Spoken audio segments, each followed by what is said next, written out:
We're live. What's up? Hey, everybody. What's new this week, Joseph? Oh, boy. Do you want to know?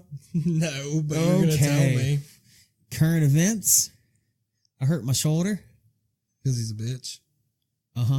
I quit smoking. Yeah, we both started vaping again. Yeah, I just cold turkey. Yeah, I think you're, what, a week almost? Almost. Got one more day. And let me tell you, my sense of smell is back. And Birmingham stinks. It's a disgusting city. It is. Like, it really is. The only thing I could smell before while I was smoking was like skunk weed, which is everywhere. Yo, yeah, there is some dirty ass weed down there. But now I'm smelling everything. You smelling the crackheads. Especially the one that asks me for cigarettes all the time. Oh, he stank, don't he? You know what? I haven't seen him. Ooh. He might be in jail. Maybe. Or dead. And he made me notice you don't have cigarettes anymore because you're... Well, there is this other dude on my route. He's, that was loud. You're not going to be able to hear a fucking thing you just said. There is this other dude on my route. He's really cool. He's like from Africa. And he runs up to me and he'll like pat me on the arm.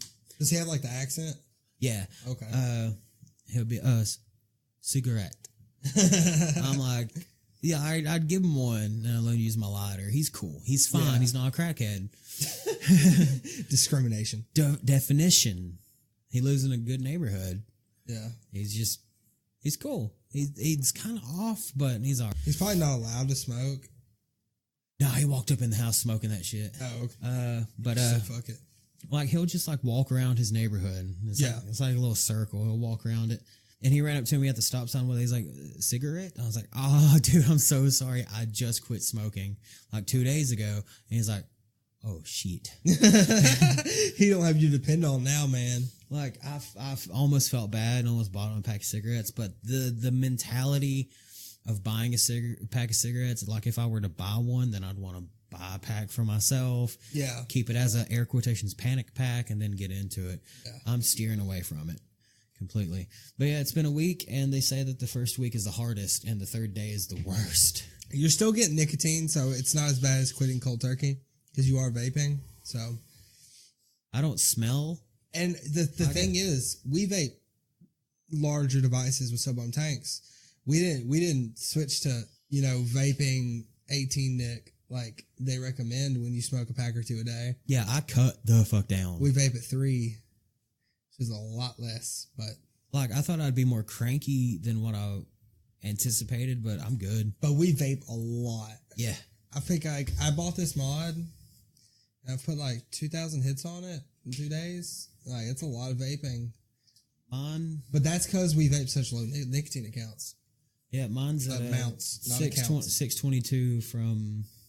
I mean, they round up at 1,000. When it hits 1,000, it goes back down. So mine's well under 10,000. I know it.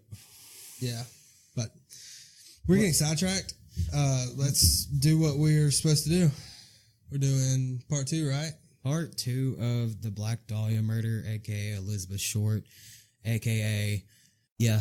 This is the second time we recorded it because the other one I had a lot of technical difficulties with the recording, and it was not salvageable. So, speaking of technical difficulties, we were supposed to have a sample of a song from a friend of ours, Robert Huffman. Yeah. And his band, the High Fidelics. He has a song called The Black Dhalia. Yeah. And we were going to sample it on the show, but we can't get it right. Yeah. We didn't want it to sound like shit, and we didn't want to disgrace Robert's music like that. Yeah. But if you want to check him out on Spotify. It's the High Fidelics. Yeah, it's very like... It's instrumental lounge music. It's like the 70s personified. I mean, this dude slaps the fuck out of this guitar, He's good. He's a good artist, but... He's in the mob. That rumor has been going around for like a year. And also, he eats apples whole. The core and all? He eats the whole fucking thing. Oh my God. We were outside talking. He is a sociopath. Me, Chris. Hey, Chris. Me, Chris, Robert, and Sam were all outside talking, and Robert's just eating an apple.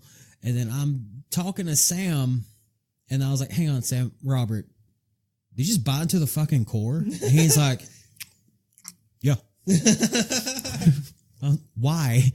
What the fuck? Well, this guy I met in Germany, he ate the apples whole, and he said, I mean, it's not going to hurt you. Seeds keep you regular. I'm like, well, you don't want to waste, man. Yeah, all right, let's enough bullshit. Let's talk about the Black Dahlia. Where we left off was right in the middle of the investigation, right when she got the infamous name, the Black Dahlia. So, I know you're going to ask, Joseph. What is the meaning of life? So what you're supposed to say. Oh, is a hot dog a sandwich? Yes. The Black Dahlia. Oh, why was it the Black Dahlia? God, I hate you so much. All right. So back in the 40s, and really forever when it comes to these type of big murders or serial killers, the newspapers love to give them interesting names. They want it to click. They want it to sell. Unless our friend Dennis Rader that named himself that fucking prick. He also, took the picture with the cereal box, eating the cereal. No, he mailed in a cereal box to the newspaper or police station. He's like, I'm a serial killer. Yeah, fuck him. But the Black Dahlia, it came out because there were a bunch of customers at this drugstore in Long Beach.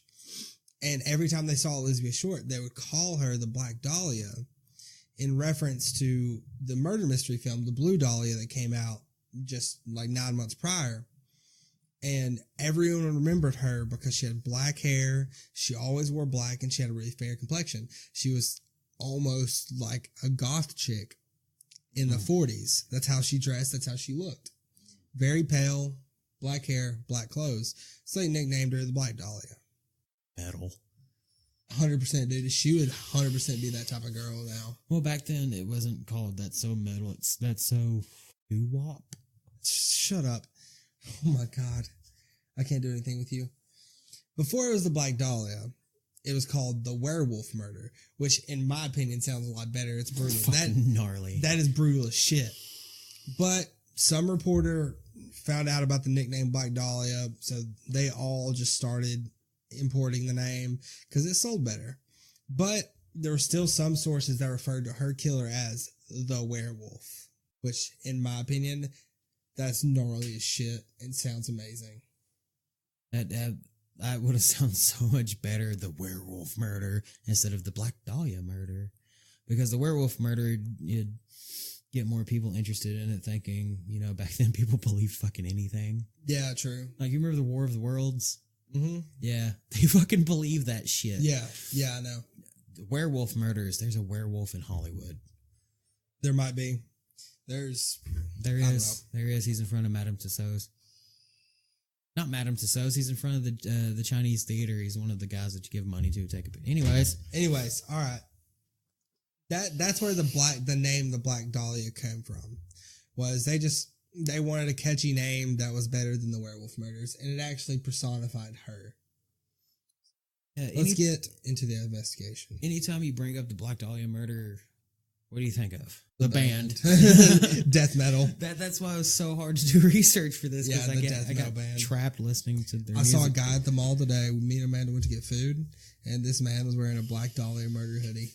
If only you knew, buddy. He was wearing, bruh, it's 2019. The Black Dahlia murder was popular in like 2009. Hey, good music never dies. True. I was so surprised. I saw this dude look like he was stuck in 2010 metal scene. It was just the way he looked, man. But I was so surprised. I'm telling you, I saw this man from across the food court. He was by Chick-fil-A. We were sitting by the pizza place. And I could tell it was a Black Dahlia murder hoodie. Just by the lettering. The font, yeah. And I was like, that's way too long to be this band. That's the Black Dahlia murder. It was so weird. Let's get into the investigation. All right, there's two main theories about Elizabeth Short's death. Who her killer was. The first one was that it was completely random, that she wasn't targeted because of who she was, that she just happened to be a victim. And the other was that due to the mutilation presented onto her and how she was treated, she was tortured, she was tied up, that whoever was it it was that killed her had a personal vendetta against her. That it was a very, very personal murder. Maybe scorn X. Maybe. That's what John Douglas, he was an FBI criminal profiler. He believed that exact thing, that whoever the killer was had some emotional attachment to her because the horrific violence against her, she was left displayed to the public in, I guess, a seductive manner. Is that how you'd put it? I would, yeah. Just to show the world what she had done wrong to him. Yeah, sounds like an incel. Yeah, like look at this whore. Yeah, that's what this whore is good at. That's if you look at the pictures, which are extremely graphic, disclaimer, from the crime scene, they definitely look like it was this guy deliberately was like, hey, this girl is a slut. She wouldn't have sex with me, that type of thing. Maybe he's sending a message. Maybe like I said, like, look at this whore. She did this wrong to me. Is what the killer might have been thinking. But they weren't satisfied with this criminal profiler's profile, I guess you'd say. So the Herald Express, the newspaper at the time, sought out Dr. Paul DeRiver. He was another psychologist. Is that what it is? Yeah, psychologist, not psychiatrist. Psychologists. Psychiatrists are the ones that help you with your depression and shit. Psychologists are the understanding. Yeah. They don't write prescriptions, right? No. Psychiatrists write prescriptions. Yeah. Okay. Psychologist. He wrote a series of articles for the Herald Express suggesting that the killer was a sadist and he just wanted to dominate her. He suggested that, and I quote, during the killing episode, he had an opportunity to pump up effect from two sources. From his own sense of power and in overcoming the resistance of another. He was the master and the victim was the slave. He also hinted that the killer was probably a necrophiliac. He said it must also be remembered that sadists of this type have a superabundance of curiosity and are liable to spend much time with their victims after the spark of life has flickered and died. Yeah, like the super abundance of curiosity, like he's already killed her. Yeah, I wouldn't say that this guy was a necrophiliac. But you never know, he probably looked at the body and said, I mean, it's here. Yeah, he did clean the victim very, very well. There was no prints on her. There was no... And you'll see that nothing in her hair, nothing on her body. He made sure that it was completely clean. So if he did have sex with the body... it was cleaned inside and out, so there was no semen left over. Yeah, and speaking of psychology with the cleaning of the victim, a lot of murderers or killers will do that because they will wash them while they're alive, and they'll wash them while they're dead because they feel like they got to take care of them. Or to get rid of evidence. I don't see in this case as wanting to take care of them. That, in my opinion, that's a different kind of killer. See, if this would have happened in 2019, it would have been solved like that. Because water does not wash off the oil from fingerprints. Yeah. But back then, we didn't have that type of fingerprinting technology. Yeah, they were on, it was just some pen, ink, and paper. What was it called? Sound photo? Yeah, the fax machines. Yeah, some horse shit. We'll get to that. They say it with a fax machine. They literally just... they don't have, like, the squid ink and shit they use now. Or whatever the fuck. The shit you see on CSI, they didn't have that back then. But, alright. In my opinion, I don't agree with the necrophiliac thing. Me either. I don't think so. I think with him saying the abundance of curiosity and spending time with the victim after they died, I think whoever this was more about the power of torture. And if you remember from when we talked about the coronary report, most of all the damage he did to Elizabeth Short was done after death, was done post-mortem. So I feel like it was more of he did this to send a message to the world that she wronged him, and he wanted to make sure that she knew he was the dominant one. Yeah, like, look what I did, look what I can do. Yeah. Like what I just wrote down on the board behind me. control freak. Yeah. Yeah, definitely. So let's talk about some evidence. This is when the letters start coming in. Your very cliche kidnapping movie, murder movie evidence. So January 23rd, 1947, the Examiner. Birthday. Really? Yeah, not the year.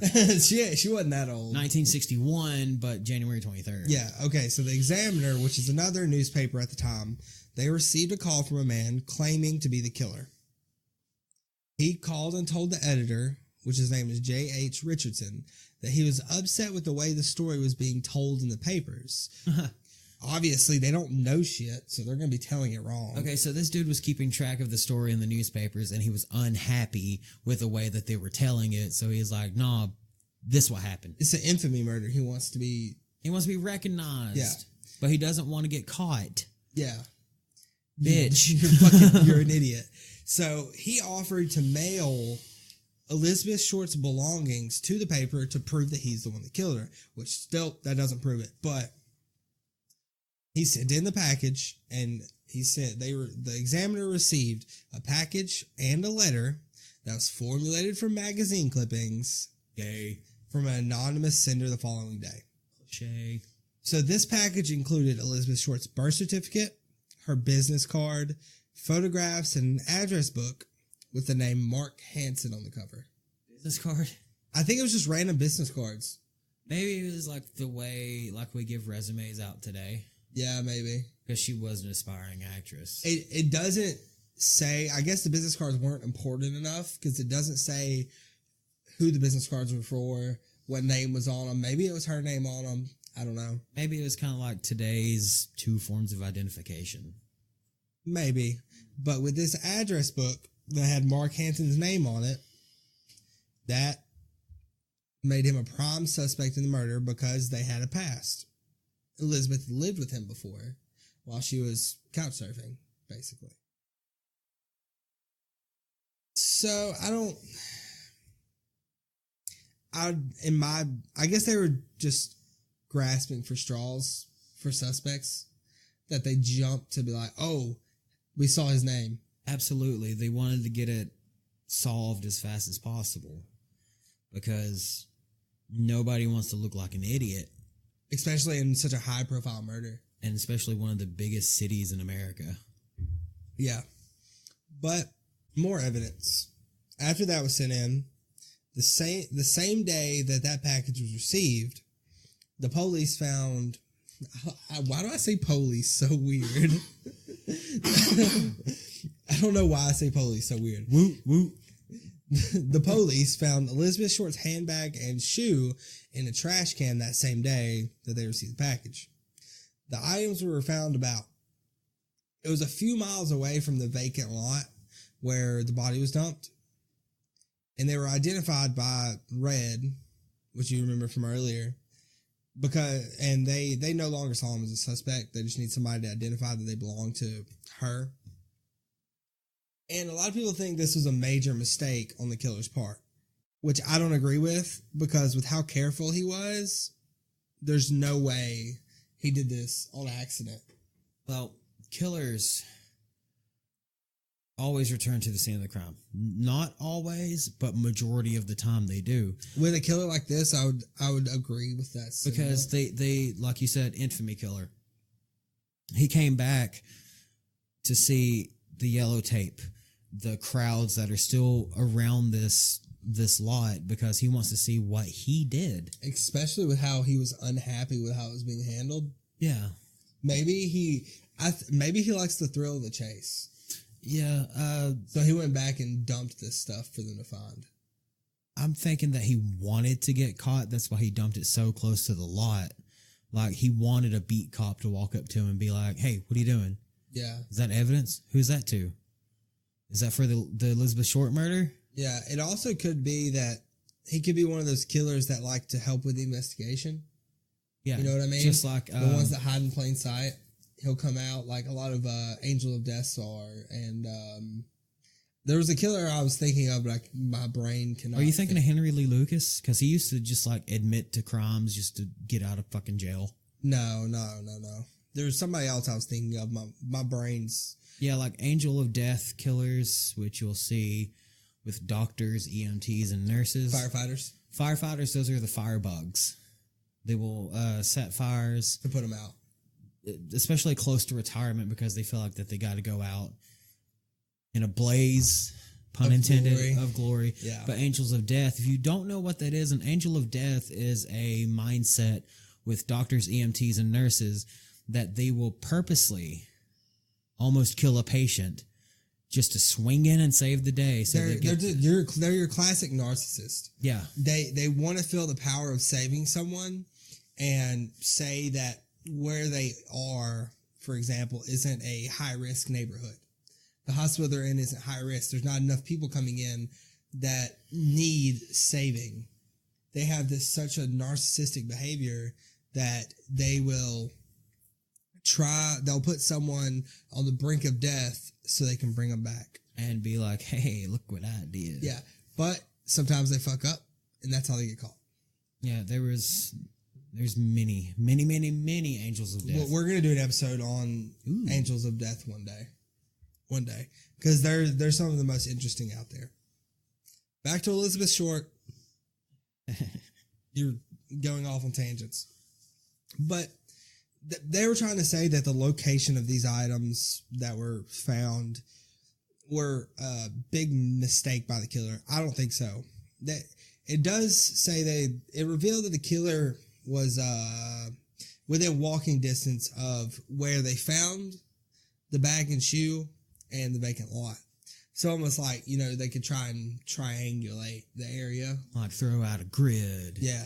I mean, it's like that was point A and point B. They got to find a point C and find someone in the triangle. But I don't think it was a mistake. I think with how careful this person was with the body and dumping the body, there's no way it was a mistake. Seems like a very, very methodical killer. Very. But after that, they had more letters that kept pouring in. They were all done the same way, newspaper clippings, stuff like that. And some of them, fakes.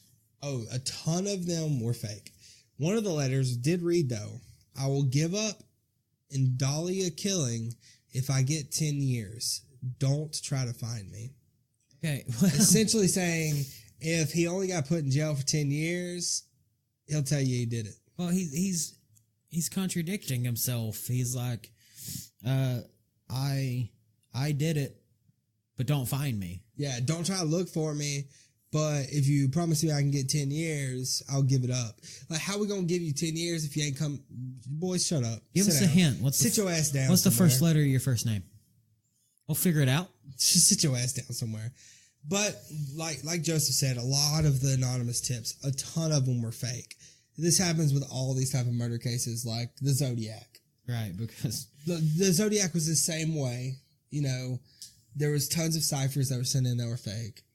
The newspaper clipping articles. And I'm sure that like some of these ciphers that came in with the Zodiac, the ones that haven't been solved, they're just all mumbo jumbo. Yeah, there was it's a lot of bullshit. But they still handed the letters off to the LAPD and the district attorney. But what was it? Oh yeah, the letters. How were they cleaned off? Gasoline. Yeah, all the letters were rinsed with gasoline so that it would burn off all the oils from the letters. Which is really, really neat that they would do that. Yeah, it gets rid of fingerprints on paper. But We're playing Rubik's Cube while we're trying to record. It helps me think. No, it doesn't. Okay, I'll just pop myself with a fucking rubber band. Mine never stops. Yeah. Anyways, rinsing it off with gasoline gets rid of fingerprints and all evidence. Now, we did say in the, I'd say the first draft of this episode that, because you thought he like dapped it off with a yeah, rag. I don't know how that works. It's paper. Yeah. No, maybe he probably dipped it in gasoline. He probably didn't pour it on there. He just like dipped it and then let it dry? Yeah. Oh, okay, that makes sense. But if detective mind, taking some of the letters off, maybe that there were some fingerprints on the back of them. They were glued down. They were preserved. That's possible. That's very possible. Oh no. I don't know. Someone this methodical, I feel like they would. Are you listening, LAPD? Maybe he just has like an obsession. Did he clean the body with gasoline? That's what I was thinking. No one said that if he did or didn't. They didn't say how the body was clean. They said it was clean. Like it didn't say that. Nowhere I looked did it. It always says the body was cleaned, but it never said that the body was cleaned with gasoline at all. Yeah, it doesn't say in the. Because maybe this man just has an obsession with gasoline. Maybe he's a firebug. Maybe. Maybe he's a firefighter. She did like a man in uniform. Anyways, like. True. You know, she wasn't scrubbed because the coroner's report would say abrasions. Yeah, certain abrasions from cleaning. Because, you know, a cadaver is easy to bruise. Yeah. Especially post-mortem. But let's get into that. That's all the evidence that really they had. That's about it. It's not enough. All they had was the letters that were sent in, 95% of them being hoaxes. They had that package that was sent to them with the birth certificate and the address book, Mark Hansen's name on it. They had the shoe and the handbag. Just one shoe? Yes, one shoe. So he kept a trophy. Yep, kept a trophy. I mean, he could have kept half of her if he wanted to, but I'm sure this man would like to keep the bottom half. Or top half. I don't know. But that's really all the evidence. There was nothing. This man was very clean, very methodical. He knew what he was doing, almost like it wasn't the first time. So let's talk about some suspects. All right. Are you listening, LAPD? So the LAPD was convinced that this man, whoever the murderer was, had medical training because of, you know, the Chelsea grin she had, plus her being sawed in half. It doesn't say what kind of tool that was used. They said it was precise, so it couldn't have been like a hacksaw. It had to be a medically sharpened instrument for it to be cut like that. Yeah. Unless he... But hell, even when they cut bones, they use like hacksaws. I mean, yeah, you gotta... I'm saying power tools. I'm saying power tools, but with the way that it's rapidly moving, it's gonna throw shit around. And is that gonna pick up? I hope not. Okay. It's raining like a motherfucker. Okay, we're getting spooky. Right. Sound effects. Anyway, the LAPD, this is what the FBI said, because the FBI was doing some shit. They said the manner in which Elizabeth Short's body was detected has indicated the possibility that the murderer was a person somewhat experienced in medical work. The LAPD has undertaken to develop suspects among the medical and dental schools in the area, as well as among other students who have anything to do with the human anatomy. So they, I guess, subpoenaed the University of Southern California, USC. No, they didn't even subpoena. They just asked, and they were like, yeah, dude, go here, LAPD, here's a list of all our medical students. Yeah, I mean, the LAPD asked USC if they could get some medical students to, like, I don't know, help out, because medical students always need training. Yeah, definitely. Always, because just like the program I'm part of, Genesis, it helps medical students. In my opinion, this is the complete wrong direction to go. In my opinion, the man you're looking for is someone that is professionally trained, not learning. Someone that has mastered their craft. Like a doctor? Yes, like a doctor, Joseph. Doctor. But shut up. We're not there yet. The first suspect arrested was not one of these medical students. It was Mr. Robert Red Manley, which he's the one that dropped her off at the hotel when she was supposed to go meet her sister. He was one of the last people to see her alive, but he has an alibi for the 14th and 15th, and he passed 2 lie detector tests, so the LAPD let him go. Did I mention this in the first part? Yes, we talked about lie detector tests for like 10 minutes. They fucking make me mad. Yes, they're not, for one, can't be used in court. For 2, really easy to pass. And all you have to do is convince yourself that you're telling the truth. Yeah. And remember, that's a Torn Page Podcast rule number 1. Yes, and just don't, lie detector tests don't fucking matter. The whole point of lie detector tests is just like a drug dog. You gotta trick them. You cannot trick a drug dog. You can trick a carrier or an owner, the man holding the leash, but you cannot trick the dog. That dog's nose does not fucking lie. Same thing with lie detector tests. The machine doesn't lie, but it's up to the person reading the machine to know how it's done. Okay, we are not telling you that if you're ever asked to take a polygraph to say no, because the cops can use that as an admission of guilt. No, it makes them think they can. It is not an admission of guilt. It's an admission of your rights. Yeah. But they're going to try to push you and be like, oh, why don't you want to take a lie detector test? Oh, well, if you don't take it, then I guess you did it. What I say is, if you know you're innocent in whatever crime you did, take that lie detector test and just bullshit the whole time. If they ask you your favorite color, lie about that. Yeah, I mean... If they ask you your name, put an extra middle name in there. Yeah, I'm not saying my middle name. Even though I've said yours. I don't care. All right, so the original suspects. The original investigator treated literally every single person that knew her as a suspect because it's such a crazy case.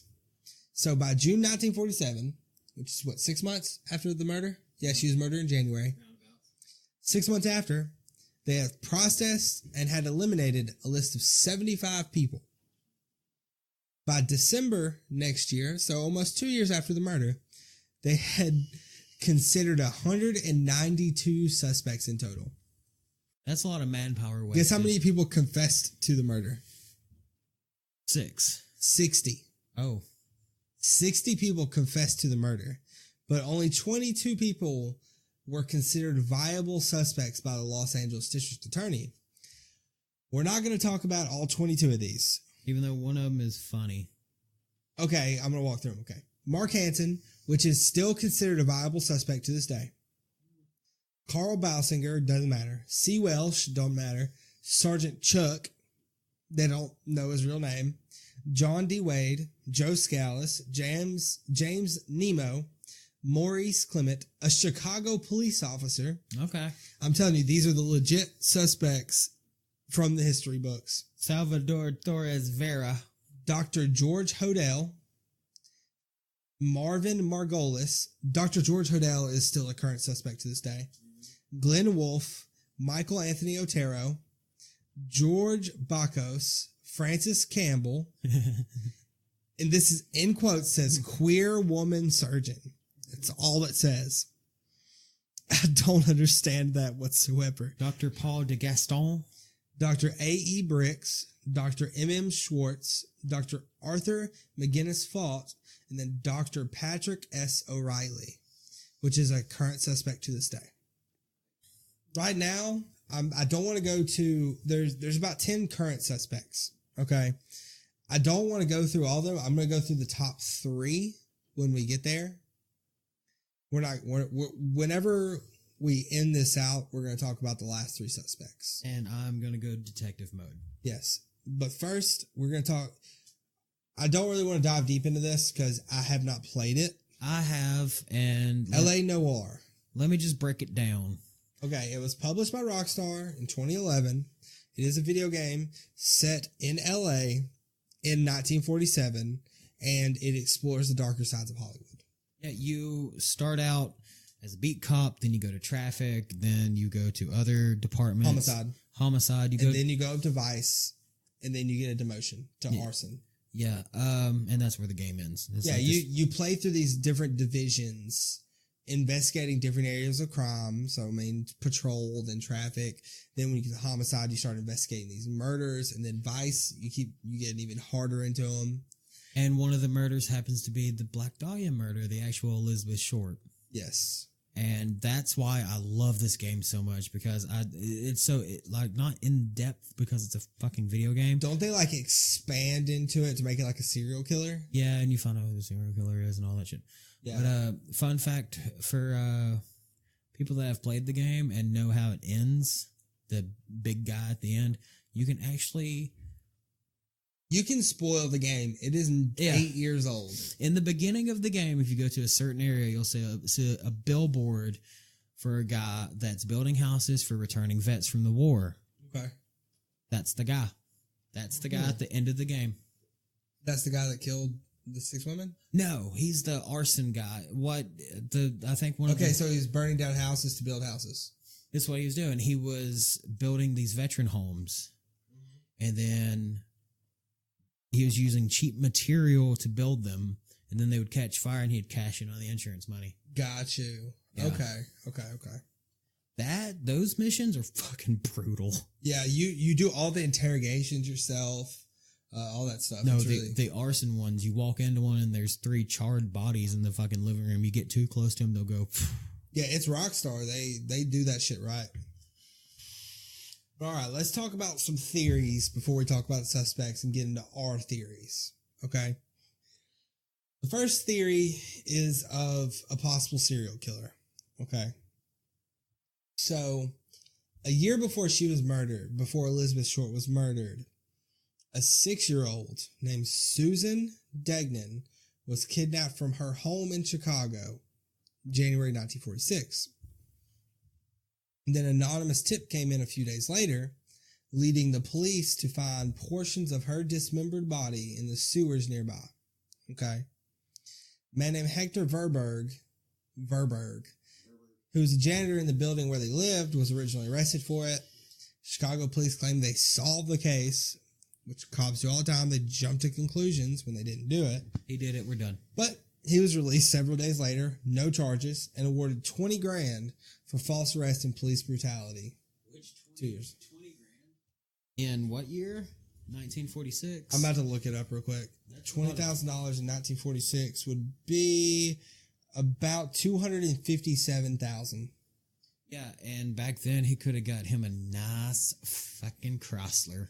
Yeah, he got $20,000 from the city of Chicago because they falsely arrested him. And $20,000 in 1947, that would have got you a new car and a nice ass house. Yeah, he was said that's $250,000 today. Don't give me a nice car and a nice house today.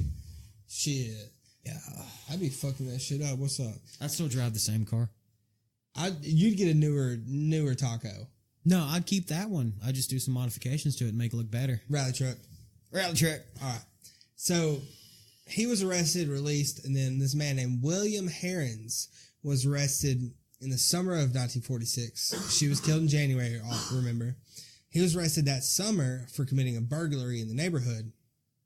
He was interrogated for the murder and then eventually confessed to killing her. During the interrogation, he confessed to killing a girl that had no relation to his original arrest. Remember that. And then, during his trial, he was linked to 2 additional murders from the year before and was convicted and sentenced to 3 consecutive life terms in Illinois penitentiary. Okay? The theory is that Elizabeth Short's murder has ties to the 1946 murder and dissection of this little girl, a 6-year-old girl. At the time, the LAPD captain expressed that he believed they were connected. This is a stretch, okay?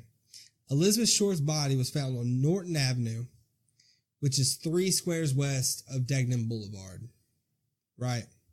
And Degnan was the young girl, 6-year-old girl that got murdered, his last name. Why did that matter? The girl was from Chicago. Maybe. Just because there's a street that had the same last name. Do you think the killer would think about that? Probably. As symbology? It's 3 square meters away. Probably. 3 blocks. I can understand if he dropped Elizabeth Short on Degnan Avenue. You know, that's symbology. You said one of the suspects was a Chicago police officer. I mean, that's one of the original suspects. Ooh, spicy. That moves into the next one, okay? But there apparently was similarities between the written work from the Degnan girl. Apparently there was like a ransom before they found her body. There were letters that were the same as the Black Dhalia case, which doesn't really prove nothing to me because newspaper clipping letters have been used for a long time. To stop against, handwriting analysis, stuff like that.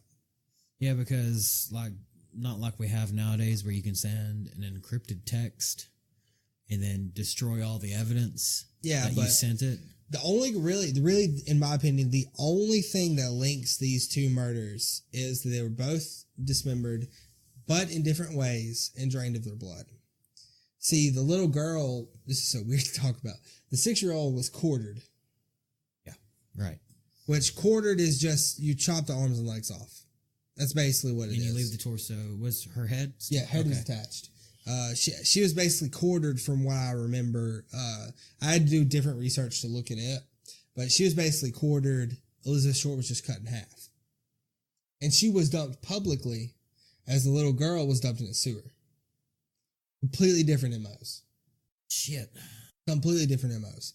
But the true theory is this man, William Herons, that was serving the life sentence for her murder, they suspected that, he killed Elizabeth Short also, which is impossible because he was serving the life sentence for a little girl when Elizabeth Short went missing and then turned up dead. He had already been doing life in Chicago or Illinois for this case. So the true theory is there was a serial killer that never got caught, and he was coerced into a false confession because he was a scared young boy being interrogated by ruthless Chicago cops that are trying to solve a 6-year-old's murder. That's the theory. See it a lot. Yes, because this man was arrested for burglary because he was probably a poor young guy. And he confessed to this little girl's murder because they probably lied to him, which cops are legally allowed to do. They do it all the time. Just bullshit. But they can do it just like we can lie to them. They can lie to us. It doesn't matter if they have a badge on or not. But he confessed to it. They're probably like, oh, we'll give you, you confessed to, Yeah, we'll give you food. We know you did money it. And we'll make sure you did. We take care of you. If you say you did it, if you sign this piece of paper saying you did it, we'll make sure your family got some food in the kitchen, Yeah. But so when those other two were linked to him, it might have been the work of a different serial killer and never got caught. And maybe that man had left Chicago to avoid the heat and came down to California on the other side of the world. But he couldn't fight that itch. Maybe. Because the other two bodies weren't dismembered. But you also know that there's evolution of killers. Yeah. They ramp up to it. The first one might have like cuts and stuff on it, Like the first one may have shit. And my shit, hang on, let me get back to Yankee. Yankee. Cockies. Pak the Khan Harvard Yard. Okay. The first one may have started out as for example, you got a killer. Usually the first kill's an accident.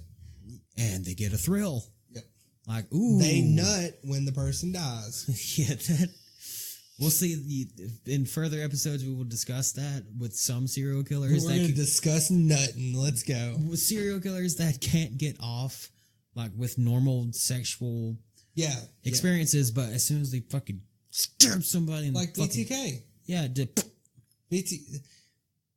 If we ever talk about BTK... I don't. One of the most disgusting scenes of imagery I've ever had in my life, listening or watching anything about BTK when he killed the little girl. That makes me want to throw up. That son of a bitch. Fuck BTK. What was I saying? Yeah, they always ramp up. Yes, there's always a ramp up. Because the first one starts with the animals. The McDonald triad, usually. It starts with animals, then it goes on to, their first kill will be an accident. Like a stab. And then the next one will be a stab and throat cut. And then they'll evolve into the torture. They'll be like, okay, yeah, that got me hard, but it didn't make me nut. But what if I tie them down and torture them? What will happen with that? It'll get me hard and it'll make me nut. And it'll clean itself up. Yeah. All right. I wish that was a thing. But that theory does make a little sense to me, that the serial killer's still out there. That the guy was falsely imprisoned, which happens a lot. I don't remember the statistics, but there's a lot. Which you'll hear prisoners. Oh my God, my accent. Bro, you can't talk. Shut up. All right. Police cover up is this other major theory. A lot of people believe in this. Okay. A ton of people. So let's get through it. Okay. So this lady named Agnes Underwood, She had been working at the Herald Express, that made the major newspaper at the time, for 12 years when the Black Dahlia murder happened. So Ray Geis, he's an LAPD homicide detective lieutenant, prodded Agnes in the direction of the case while the LAPD continued to search down leads. She covered the interview of the first suspect arrested in the murder, Red, and the story Red tells, it's titled Red Tells Own Story of Romance with Dahlia, ran in the Herald Express. The morning following that interview, she was taken off the case. Agnes was. It took her 2 days and she was reassigned. However, she was immediately pulled off the case again permanently and was assigned to work at a city desk instead, after she had been one of the first women to hold a city editorship at a major metropolitan daily in the United States. The theory is that she got too close to finding out the truth behind the murder. That if the LAPD had been trying to protect the killer, they could have had her promoted to keep her away from closing the case. The theory of the police cover-up was addressed in 1949 when there was that grand jury conveyed. There was a grand jury that conveyed to investigate the murder because they needed fucking help, I guess. And part of their job was to evaluate the police cover-up. Kind of like a hidden agenda within the grand jury. And when they went through their evidence, they named a man named Leslie Dillon as the prime suspect. However, he was never indicted. They only had circumstantial evidence, so they couldn't bring him to trial. First reason they couldn't bring him to trial, he was illegally detained. Second reason was there was a lack of concrete evidence. If a trial would have actually happened, he probably would have got convicted, even if he didn't do it. Probably, yeah. Because the public wanted something done so bad. But they believed their witnesses lacked credibility and they didn't want to convince the jury that he was innocent, so they moved on. But this grand jury report said, deplorable conditions indicating corrupt practices and misconduct by some members of the law enforcement agencies in this county, alarming increase in the number of unsolved murders, jurisdictional disputes, and jealousies among law enforcement agencies. There was a ton of problems within the LAPD with jealousy and secrecy.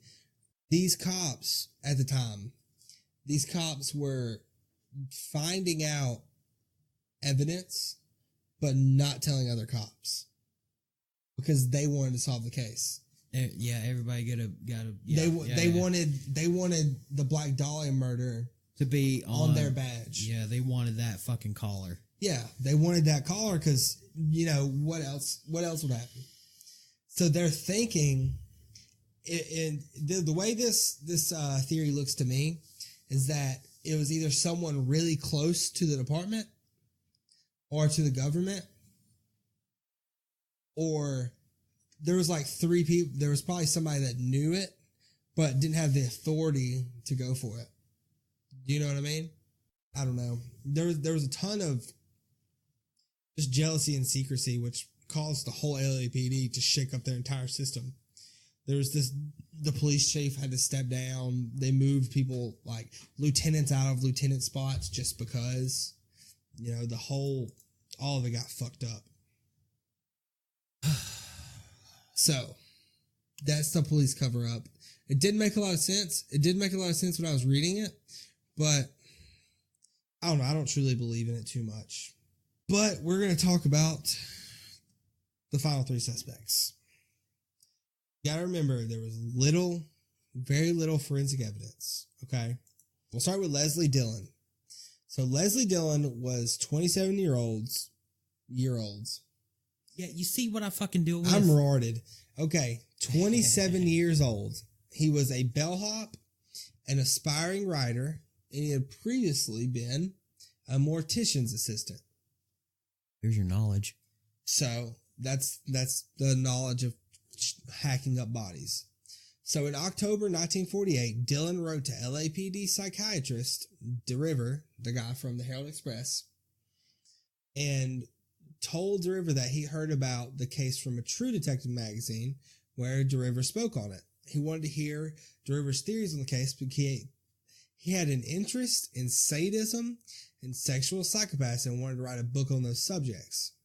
Which isn't very weird because we have the same, interest. I want to write a fucking book. So, Dylan never confessed to the murder. He instead claimed Jeff Connors, a friend of his, was the killer. That's what he said. Okay. So, DeRiver and Dylan had rode back and forth. DeRiver was in Florida at the time. Or was he in Florida? DeRiver was in Florida. No, vice versa. Leslie Dillon was in Florida. DeRiver was in LA. DeRiver stated, he said that he believed, I cannot fucking talk right now.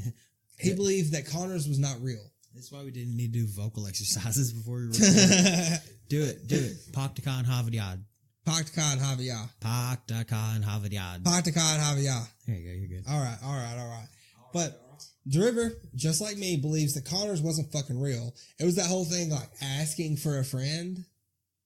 Like, hey, I'm just asking, if someone were to confess to killing Black Dhalia, what would happen? So DeRiver, the psychologist, he believed Dylan did it, and he had developed Connor as a figment of his imagination to cope with the gruesome act. Psychopath. So in December 1948, Dylan agreed to meet DeRiver, and he offered 3 potential locations: Phoenix, Arizona, LA, California, or Las Vegas, Nevada. Dylan expressed reservations about LA and chose to meet in Las Vegas instead. So he didn't want to go to LA where the murder happened. So said, meet me in Las Vegas. So DeRiver and an undercover LAPD officer, Sergeant John O'Mara, met Dylan in LA, and DeRiver interrogated Dylan, and O'Mara acted as his bodyguard. He wasn't going to come out as being a cop. He recorded his interviews with Dylan, and the following is a segment from his recordings. I can't play. I wonder if there's actual audio files. There probably is. But these are transcripts. So he asked, this is DeRiver talking, said, what do you think the killer did with the hair he shaved off the private parts of the body of Elizabeth Short? Dylan said, I think the killer such as he was would probably have thrown the hair into the toilet and flushed it. DeRiver, what do you think a killer such as he would do with a piece of flesh with a tattoo on it after he cut it off her thigh? Dylan said, well, I think he would probably have thrown that down the toilet and flushed it. Then this part was from a different recording. DeRiver, you are the one who murdered Elizabeth Short.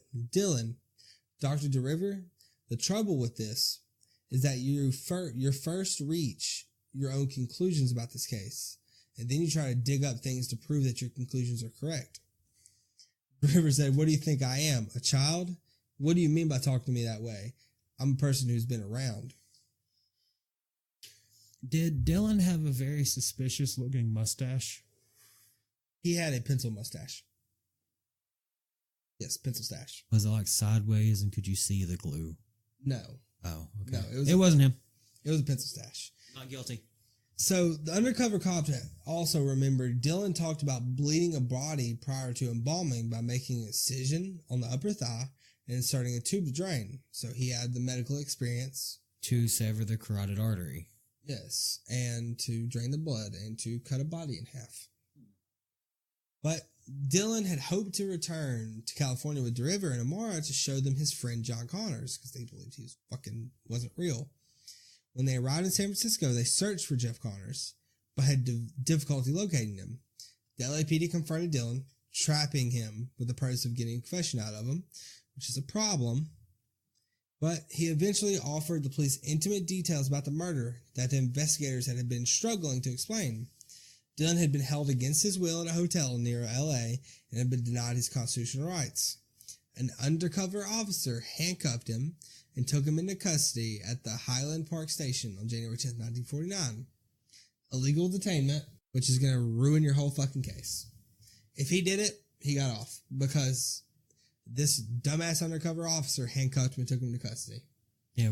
without charging him. Or probably we had Miranda rights back then. Yes, we had Miranda rights. Probably didn't. We've had Miranda rights since 1776. I don't think that's right. They're constitutional rights.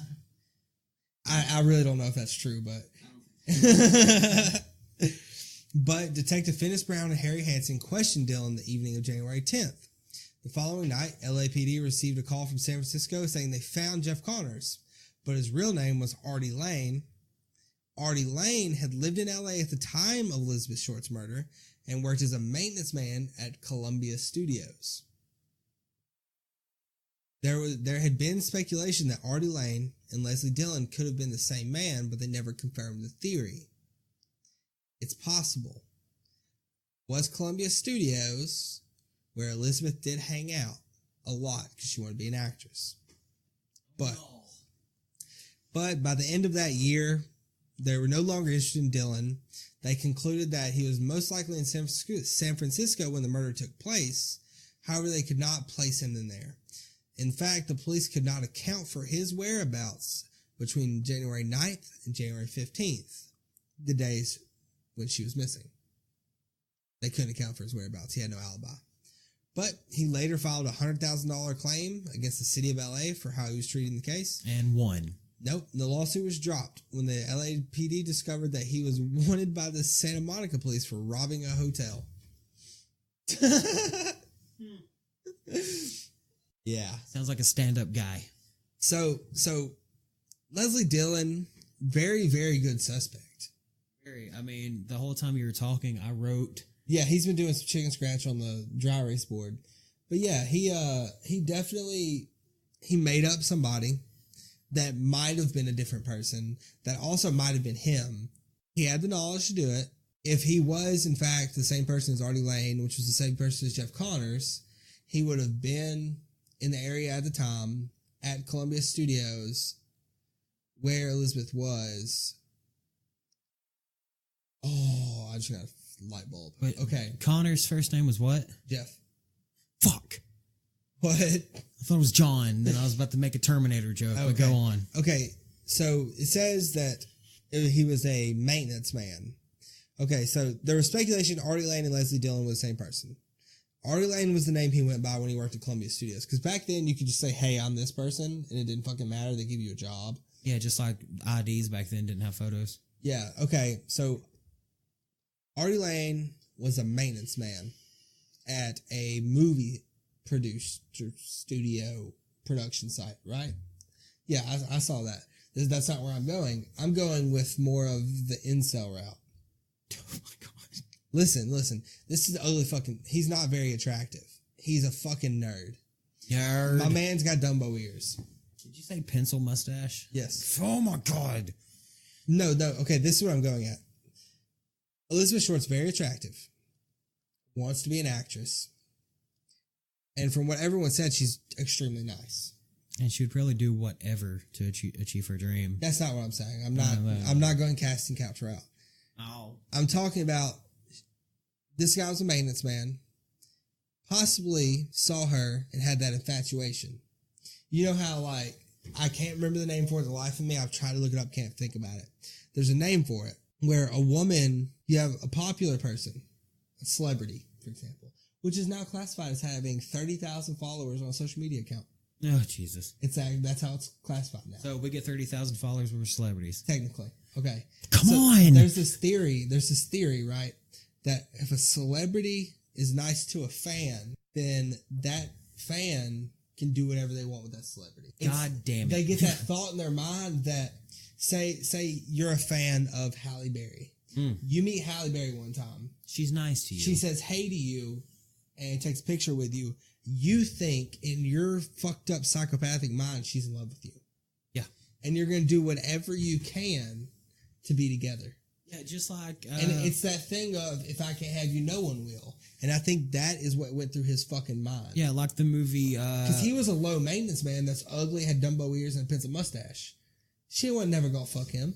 And She's Elizabeth Short. She's super attractive, you know? And he decided, if no one's going to have her, because I am so deeply infatuated with her. She's mine. Yeah, she's mine. And when he she did not reciprocate those feelings, he lost his fucking shit. Because she had blunt force trauma to the head. She probably got hit with a pipe, knocked out, and then taken to a back room, tied up, tortured, mutilated, split in half, and then displayed her as a stupid whore. And that's the type of language all these incels use. Stupid whore, dirty slut. Yes, and displayed her as this whore because she wouldn't have sex with him. She wouldn't be with him because she didn't find him attractive. I like this guy as the killer so much more since that just popped in my head. That was very good. And I'm supposed to be the detective on this podcast. That really did trigger a lot of things in my brain. Disclaimer, I am actually not a detective. I'm an amateur detective. He's just a guy with a weird mind. I'm Veronica Mars. I'm Raven. From That's So Raven or Raven from Teen Titans? That's So Raven. Okay. God, you're a terrible person in real life. Oh my God. But here's this is gonna be a long episode, by the way. That Psyche you're talking about, a couple movies for reference. Yeah. You got 1 Hour Photo with Robin Williams that falls in love with a family. He gets what's the word? Not infatuated. Obsessed. He gets obsessed with them because their photos are coming through his department. He's seeing the happy family and all that, and the lady's nice to him. He's never had a family, so he becomes obsessed. On the next episode, I will have the name of whatever disorder that is because I do not have time to look for it now. It's a mental disorder. The other one is Swim Fan. Never seen it. I used to refer to one of my exes. I used to call her Swim Fan. I don't watch a lot of movies. Swim Fan is it's about high school or college, can't remember. This girl falls in love with this guy, but she can't have him because he's got a girlfriend, and she becomes obsessed and blah, blah, blah. There is a theory around that movie, a celebrity death conspiracy. Ooh. Of the main actress, that she died during filming and she was replaced with a double. Okay. Bada boom, bada bing. Let's get back to Elizabeth Short. Okay. Our second suspect. His name is Ed Burns. I don't like him. All right. So, if you remember, there was a ton of photographs that were found in that trunk of all her friends, lovers, all that stuff, right? They were able to identify the police. I said it right that time. Holy Wait, shit. did we mention the trunk in the first part? Yeah, in the first episode. Okay. Yeah. These two-parters are fucking terrible. I gotta start marking shit off. Yeah. Yeah, I mentioned it. It was a trunk that they had found at a Greyhound station that had a bunch of pictures of her life, so they were able to illustrate her life in the newspaper. And the police were able to make a big web of shit of people she associated with. Yeah, with the cork board and the string. So they were able to identify pretty much everyone except for one man, and they labeled him as what I fucking deal with. Unidentified man is what they labeled him as. Okay. There is a book. It is titled The Black Dhalia Solution. It claims that the LAPD knew who killed Elizabeth Short, yet they could not hold the murderer. Okay? The writer of this book spent years deciphering the cryptic letters that were received by the newspapers, and he believes that he has solved the case.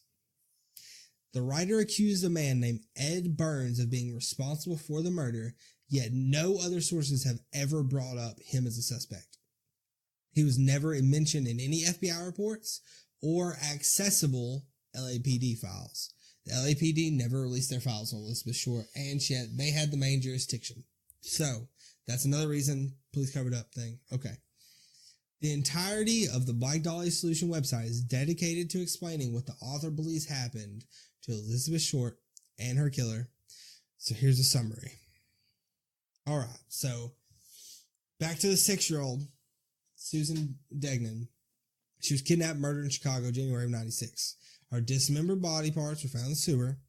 William Herons was arrested for it after he provided potentially a false confession, and then was linked to 2 more murders. He served 3 consecutive life terms, trying to get through this as fast as possible because I just talked about this 20 minutes ago. According to this author, Elizabeth Short became obsessed with the murder after it hit Life magazine. She was a true crime junkie. Hmm. Possibly. She would tell people in bars that she was a reporter from Boston and would give the gruesome details of the murder again and again and again. It seems like she had a problem where, like, she would get obsessed with something and would never put it down. She went through, like, phases. So, while she was going through this obsessed phase, she was obviously still searching for a man to marry. Because she was constantly searching for marriage, right? So she met a man who the author claims to be Ed Burns, who had went to USC School of Medicine, okay? And he lived in the LA Harbor District. The two of them hit it off. He believes she was with his beautiful dream girl, and she enjoyed having someone to give her money and listen to her. So Oprah. He was ugly as shit, and he had rabbit-like features. A man's looked like a rabbit. So apparently, Elizabeth didn't like to show him off to her friends. She was a movie star. She couldn't be seen with no ugly-ass man. Okay? So Elizabeth and this man had rendezvoused twice in Hollywood in November of 1946, a year before her murder. Both times, they spent the night at a hotel downtown. Both morning afters, he would give Elizabeth food and rent money and then drive her back to Hollywood. So Ed would always listen to whatever the fuck Elizabeth wanted to talk about. For some reason, apparently she was obsessed with the Susan Degnan murder, which I don't know where the guy got this from. I don't know where, because it's nowhere in the rest of anything about Elizabeth's murder. Nowhere in it. But this guy came up, I don't know if he pulled it out of his ass, what. I don't know. But long story short, he was her sugar daddy. So far in this part, yes, he was the sugar daddy. He was ugly, but he had money. So, and he would listen to whatever she said because she was very attractive. He was very ugly. Kind of like the last guy. Can't say I relate to him because I'm pretty and poor. I wouldn't say pretty, but handsome. But apparently, Elizabeth began to drive him crazy with the stories about the murder, and Elizabeth might have coaxed him to drive her out to Lover's Lane, Leimert Park, before commenting on the irony of Degnan Boulevard going right by it. Ed Burns could have been enraged with Elizabeth, feeling as if she loved and idolized William Herons more than himself. He could have tied up Elizabeth, killed her, mutilated her body in the same fashion as Susan Degnan to allow them to live out his twisted interpretation of her fantasy. They believe, this author believes, that Ed Burns committed suicide in March 15th, 1947, exactly 2 months after Elizabeth's murder. He may have killed himself in order to join Elizabeth in death. Apparently, this is his suicide note, okay? It says, "To whom it may concern, I have waited for the police to capture me for the Black Dhalia killing, but have not. I am too much of a coward to turn myself in, so this is the best way out for me. I couldn't help myself for that or this. Sorry, Mary." And if you look at this suicide note, I don't know if this is fabricated or not. I don't know if this is true. But straight down the middle in a line says Ed Burns. Made out with letters or written over? Made out of letters if you go straight down. Huh. Center of the page, straight down through the sentences, says Ed Burns. It says suicide note theoretically left, so I think this might be fabricated. But the author believes this note, along with other letters received in the case, all had hidden messages that need to be deciphered. While this note was not signed, deciphering the letter does show the name Ed Burns, but it seems like a little bit of a stretch because he skipped 2 sentences to make sure it said Ed Burns, because it really, if you went straight down, it'd say EDTBUORNS, but it's a little bit of a stretch. Maybe, but it is in a straight line. Yeah, but apparently The LAPD discovered the body of Ed Burns after suicide. They were able to identify it, and they had this message. So the next step was revisit the evidence in the Black Dhalia case. And if they looked back through the photographs, they would be able to connect the dead man that they just got to the unidentified man they had for the pictures. But the LAPD would not come out to the public and say they found the killer, but we can't lock him up because he's dead. Because the case was so infamous, it would give the PD a bad reputation because they couldn't catch him without him killing himself, basically.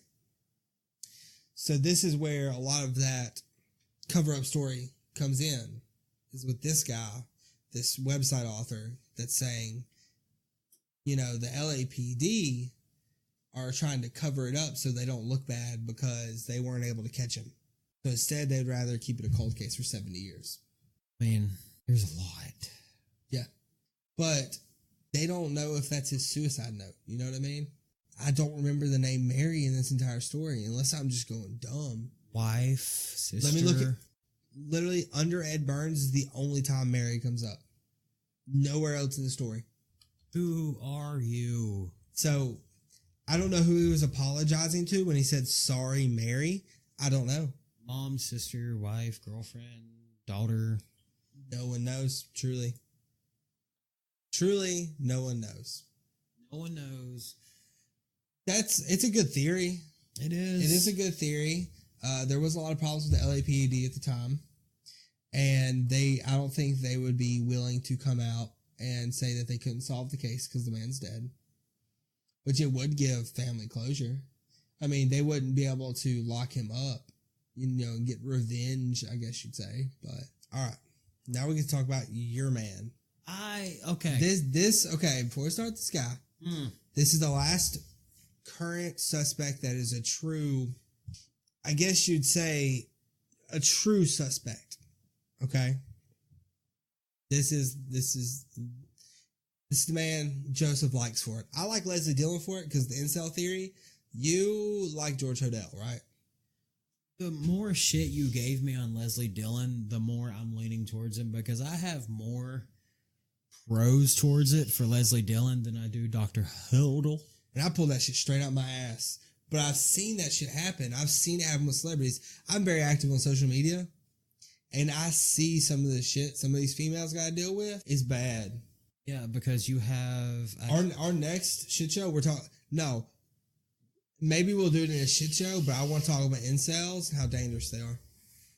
Because I can't remember who it was, but it was a celebrity not too long ago that had to call the cops multiple times because one motherfucker kept breaking into her house. Yeah. And Rihanna? I don't think it was Rihanna. There was a lot of celebrities not too long ago that had their houses broken into. It lived up on the Hollywood Hills. Might have been, and it might have been Jennifer Aniston too. But a lot of them have to deal with that. Incels are dangerous, and you know it didn't start with incels, but people will take those Hollywood tours. They will take those Hollywood tours, and they will go through their trash. We can talk about paparazzis because I have a big problem with that shit too. All right, let's get into Dr. George Hodel. Is it Hodel? Hodel? Hodel. All right, let's start. It could be something different because the doctor I had today, his name written was Dr. Ho. Yeah. But he came in and said, "Hello, I'm Dr. Who." And I was like, "Dr. Who?" All right. You're the new doctor? Dr. George Hodel. He first came under policy scrutiny in October 1949 when he was accused of doing what? Molesting his 14-year-old daughter, Tamar. And you can look at a picture of the dude and be like, yep, he did it. He's got a big, thick mustache. Okay. 3 witnesses testified at his trial that they had seen him having sex with his daughter. And then he was later acquitted of the sexual assault charges because he probably has power. And this molestation case apparently led the LAPD to include him in the suspect list of the Black Dhalia murder, which also pushed them to put him under surveillance for about a month in 1950. Okay. And they installed 2 microphones in his home, which were monitored by 18 detectives round the clock, 24/7. They wanted to see if he would make any comments to insinuate he was involved. Most of the transcripts dull at first, him having sex, berating his secretary, and talking about money problems. However, February 19th, the day after they put the recording up, there is something horrific. In 8:25 p.m., it was just a woman screaming. But it should be noted, the woman was not heard before the scream. I want to read this quote because I have a good idea of what his voice sounded like. Later that same day, there was another recording of him talking to a confidant. Realized there was nothing I could do. Put a pillow over her head and cover her with a blanket. Get a taxi. Expired 12:59. They thought that was something fishy. Anyway, now, they may have figured it out. Killed her. So, the surveillance routinely continued, catching a highly incriminating statement. Supposing I did kill the Black Dhalia. They couldn't prove it now. They can't talk to my secretary anymore because she's dead. So the secretary they're referring to is Ruth Spalding. She died from a drug overdose, apparently. But due to the comments that he just made in those recordings, he was investigated for the murder. He had been present when she died and had burnt some of her belongings before the police were called, causing the case to be dropped due to lack of evidence. Hey, George, what you doing? Nothing. I'm not burning nothing. But they did figure out what those documents were. Apparently, Ruth Spalding had been planning to blackmail him. She was going to come forward about him intentionally misdiagnosing patients and billing them for laboratory tests, medical treatments, unnecessary prescriptions. So he was like, hey, you have cancer, but you don't actually have cancer. They were just like, oh my God, I have cancer. And your brain is like, yeah, you have cancer, and now it's going to hurt. But you don't actually have cancer. You're just freaking the fuck out. So you go get 10 grand worth of laboratory tests and drugs and shit, and you never had cancer in the first place. So when you go get the test, you're like, oh, the drugs worked, but you never actually had it. Oh, what a great doctor. But this theory comes from his son, former LAPD homicide detective Steve Hodel. He believes that Elizabeth Short may have been one of these victimized patients. Apparently, Lieutenant Frank Jemison, we talked about him before, he was from the district attorney's office. He wrote a report to the grand jury stating that Lillian Denorick, who lived with George Hodel, identified Elizabeth Short as one of his girlfriends. She also said that Hodel had spent a lot of time around the Bitmore Hotel, where Elizabeth went missing from, right? Tamar, the girl, the daughter that was molested, stated that her mother, Dorothy, told her that her father had been out partying on the night of the murder and stated they'll never be able to prove I did that murder, is what he said. Not sure if he's referring to the Black Dahlia. Could be referring to Ruth as well, though. The LAPD retrieved a photograph of a nude Elizabeth and a nude model from Hodel's personal effects. The model was identified as Maddie Comfort, who said that she knew nothing about Hodel being associated with Elizabeth. Rudolph Walters, who had been acquainted with both of them, said that he had never seen the two of them together. Apparently they had never been seen together, but George Hodel ended up dying in 1999.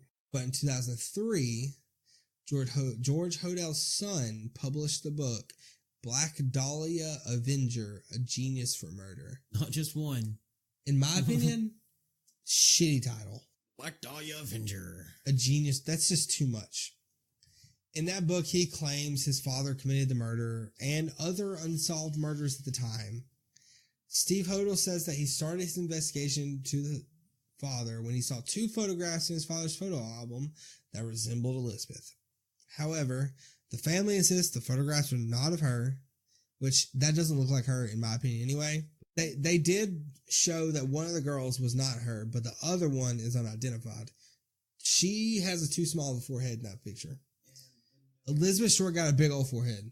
The nose is different. The girl in the photo album, her nose is like closer to her face, and Elizabeth Short's had more.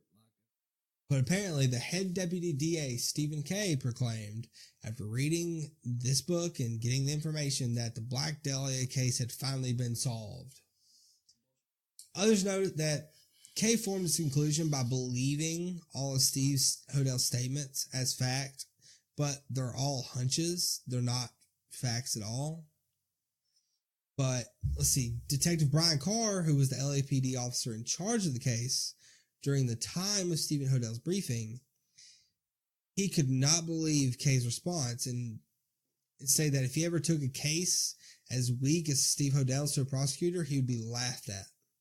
My theory about Steve Hodel That's his son. Yeah, my theory about him is my dad was a prime suspect in Black Dhalia murder. Time to cash in. Yeah, cash that shit, man. His dad was connected at least to the murder. Prominent doctor. He was very important at the time. I mean, yes, it is incriminating. He killed his secretary, 100%. He murdered that bitch. Expired 1259. And you can tell in that quote that I read off of how much of the doctor mentality he's got. He could have just said, killed her last night. Instead, he said, expired 1259. Like he's telling the person, like he's telling a nurse, write this down, expired 1259. Yeah. Time of death, 1259. Yeah, like he literally said, cover her up, get a taxi. He might have been saying taxi in reference to bus, you know what I mean? He may have been a ambulance. Yeah, like a hearse, maybe. Yeah, or something like that. I know I've heard them referred to as taxis before. I always call them meat wagons. But with him saying, now they may have figured it out, killed her. And he was saying that in the privacy of his own home to someone he trusted. So. And he was saying it kind of rushed. Yeah, he didn't say, he says, anyway, now they may have figured it out, killed her. Like he was trying to get it out, but he didn't want to say it. Very vague. And when he said, suppose I did kill the Black Dahlia, they couldn't prove it now. They can't talk to my secretary anymore because she's dead. Maybe her secretaries, I'm telling y'all all this shit right now. Secretaries know a lot of shit. They just don't fucking show it. Because I'm not going to say all of them, but especially back in this time, he was probably banging a secretary. And I mean, same way Marilyn Monroe got her information. I mean, just like she knew government secrets that could literally ruin the world. Okay, just like Nixon's secretary during Watergate. Yeah. She was told to, she was given the task of erasing tapes. Yeah. Yeah, so secretaries know a lot of shit. Whoever Nixon's secretary was, if she's alive, don't know, probably not. But she had a lot of information on old Tricky Dick. You gotta think someone like Monica Lewinsky. Yeah. She knew a lot of shit. Marilyn Monroe knew a lot of shit. It's just one of those things, man. But I don't like I don't like Hodel as the killer. Even though, how many did his son publish more than one book? Yeah, I looked on my Kindle for the Black Dahlia Avenger, and there's up to 3. Oh yeah, he's just trying to cash out on that shit. I don't think he actually believes it. I mean, he ain't cashing out on much. The books are $4 a piece. And I wonder, like, that's a niche ass genre. Not a lot of people are gonna buy that. I don't know. In your final conclusion, okay, let's hit your detective mind real quick. Okay, I need to fill in some gaps real quick. Okay, ask questions. Leslie Dillon. Yes. He was a bellhop. He was a bellhop. Yes. Where? It was a hotel in San Francisco, not the Belmont. Not the Biltmore? Okay. No, not the Biltmore. It was in San Fran, where he got arrested for robbing the place, stealing shit. Okay, you got Leslie Dillon, yes. Former mortician. He's an assistant to a mortician. Okay, so he has the knowledge. Interesting. And after the murder, he left to go to Florida. Man. He was not in LA whenever he spoke with DeRiver a couple of months or it was like a year after the murder. He was in Florida. Yeah, like what you were saying, where DeRiver was like, "I'll give you 3 places to meet," and he wouldn't go to LA. And LA was like, "No." He said he couldn't go to LA. See, that's a thing. But he could go to Las Vegas. He could fly to LA. He could fly to Vegas, but he couldn't fly to LA. It's an extra 2 hours.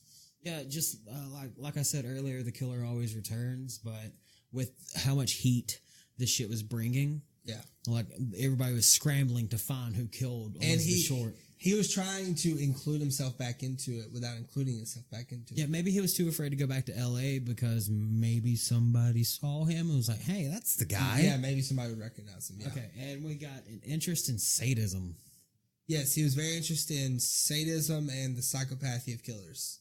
Okay, he was I guess you'd say a true crime nerd like we are. I mean, I've got an interest in the psyche of killers, but I'm not gonna fucking cut a bitch in half.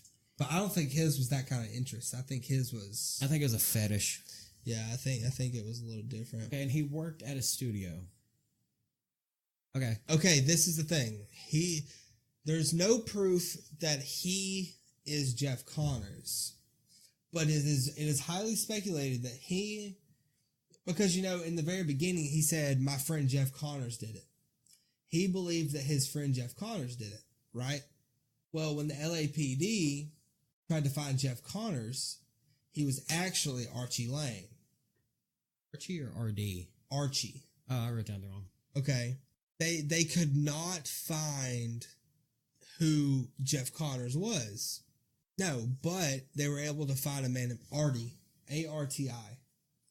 They were able to find a man named Artie Lane that they think was the same person as Jeff Connors, which they think was the same person as Leslie Dillon.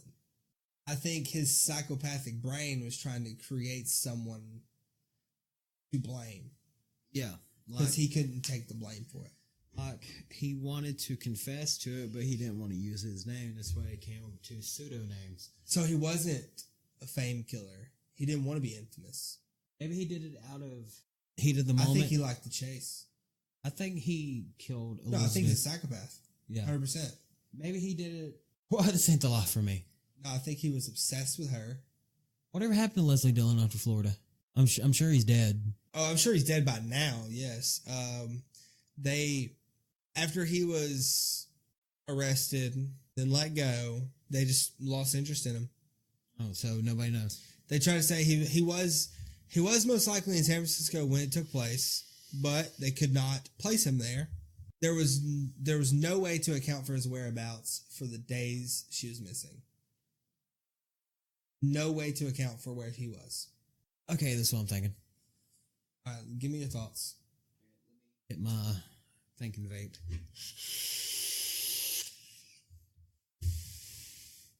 You remember when I tried to solve the Jack the Ripper case? No. Drove myself fucking crazy. We'll do it again one day. Well, no, because I don't want to have a wall of a map of Whitechapel again, which would be fucking cool in here, but... Yeah. Yeah, and we could throw darts and where they found the... We can just have Whitechapel playing in the background the whole time. We get copyright striked. 30 seconds at a time will be fine. You can have 30 seconds total. Okay, well, whatever. One breakdown at a time. I mean, if you play all the breakdowns, it's just one super fucking breakdown. Awesome. All right, give me your thoughts. Leslie Dillon. Let's hear it. Leslie Dillon, age 27. Yes. Elizabeth Short, I already forgot how old she was when she died. She was in her 20s. Around the same age. Yeah, okay. But this is... Okay, she had a thing for older men. Yeah. And one of my assumptions here is that... She was 23. Okay. Dr. Hodel was like her type of man. Yes, he had... Smart, rich, had a mustache. The only thing he didn't have was he wasn't a serviceman. Yeah, but that was her niche. Maybe he was, though. Maybe he was a doctor in the army. He looked foreign to me. Yeah. Hodel is a foreign last name, I think, too. But the name of his daughter kind of threw me off. Tamar? Yeah, that sounds more, Indian? Yeah. Okay. Indian, Turkish, yeah, like Middle Eastern. Do you want me to try to solve it, or do you just want me to give you my theory of how Leslie Dillon did it? Just tell me what's in your brain right now. All right, for anyone listening right now, we're done with the official story. If you have your own theories, hit us up. The true part of this case, the truth is, no one truly knows what happens. It is unsolved. It's going to be a cold case forever, in my opinion. It'll never get solved. But you never know. There's no physical evidence to link somebody. There's nothing. There is no physical evidence, and that's the only way. The only way these killers get caught, 40, 50, 60, 70 years later is physical evidence that's finally ran through genealogy databases. Which has solved but a lot of cases. There's zero physical evidence to connect them. Like the story we talked about the other day with the man that committed a murder back in 74, or no, in like the 50s, 60s. His semen was found and it was kept for this long, and that's why he was caught. But we're going to get Joseph's theory. You heard mine earlier. I think Leslie Dillon did it. We'll expand on that more as Joseph's talking. Theory time. This is what we think happened. We should put a poll on Patreon to get people to, predict it. Yeah. Just start one of those and just like let them vote on who did it. Yeah. Anyways, this is what Leslie Dillon did. Okay. Leslie Dillon working at a movie studio. Elizabeth Short walks in. I'm going to be an actress. It was Columbia Studios too, like infamous studio. Now Columbia TriStar, now something else. I don't fucking know. Still Columbia. Mr. Dillon. Columbia's been around a long time. Mr. Dillon worked at Columbia Studios. Elizabeth Short wanted to be an actress. Elizabeth Short, I guess... He was a maintenance man. Very low tier person. But he had access to this entire studio. Yes, he could go anywhere. Probably except for like the director's office where he was banging hoes and banging blow. Or, yeah. It was opium and morphine, but... Blow was around in the 40s, I promise. So was meth. That meth had just introduced into the scene, I think. Word up. We just got it from the Nazis. So that's what happened to the Three Stooges. That's why they're so wacky. Theory. Let's get to it. Leslie Dillon worked at the movie studio. Elizabeth Short walks in trying to become an actress. I don't think she actually walked in, though, because you can't walk into a movie studio. I don't know. When you look like she does, you probably can. Yeah, she probably just walked in and be like, I'm here to be in a movie. Yeah. Okay, he sees her, falls in love. Immediate attraction. And what probably happened, this is what I was talking about earlier, is they made eye contact. She's nice, so she smiles. He immediately thinks she's in love with him. She smiles, head nods. Yeah. She's just like, hi. Boner. That's it. He's got a boner. And that boner never goes away. 5 minutes. Leslie Dillon sees Elizabeth Short, immediately falls in love with her because she's nice, smiles at him, gives him a little head nod, a little wave with her gloved hand in 1947. He works at this movie studio, probably says a few words to her. Yeah, he probably tried to talk to her. Maybe. Hey, how you doing? I'm Leslie. I'm Elizabeth. Yeah, I work here. Oh, I'm trying to be an actress. Probably never specifies what he does at the movie studio. Possible. He follows her somewhere, I guess. Maybe to the Biltmore where she disappeared from. I think this is slow build up over like a long time. It's like she starts off being really nice. She's trying to be nice to everyone there. Everything is an opportunity, correct?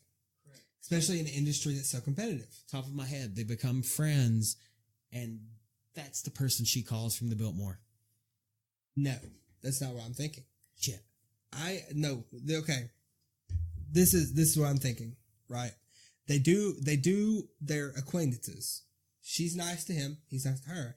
But with the same way it happens in a lot of social media with these attractive Instagram models, whatever, someone talks to them. They're nice. They're like, yeah, we'll take a picture, whatever, stuff like that. But the guy just keeps getting pushier and pushier, talking about how much of a nice guy he is, all that kind of shit. And then it gets creepy. It starts getting really creepy. So she tries to back off, but he won't let her. He keeps pushing it. And then it gets to the point where she has to say, hey, leave me the fuck alone. And he snaps because he's a psychopath. I think the murder was an accident, but once he got that feeling, he couldn't stop. He had to make it more. Okay, you saw where I wrote down movie producer angle. That's what I'm thinking. He tells her, you trying to be in movies? I'm a movie producer. Yeah, I work here at Columbia Studios. A 1940s casting couch? Yeah, pretty much, but without the couch. Anyways, see Marilyn Monroe on it. See Marilyn Monroe on anything. JFK, I'm talking to you, buddy. That's the sound that... Never mind.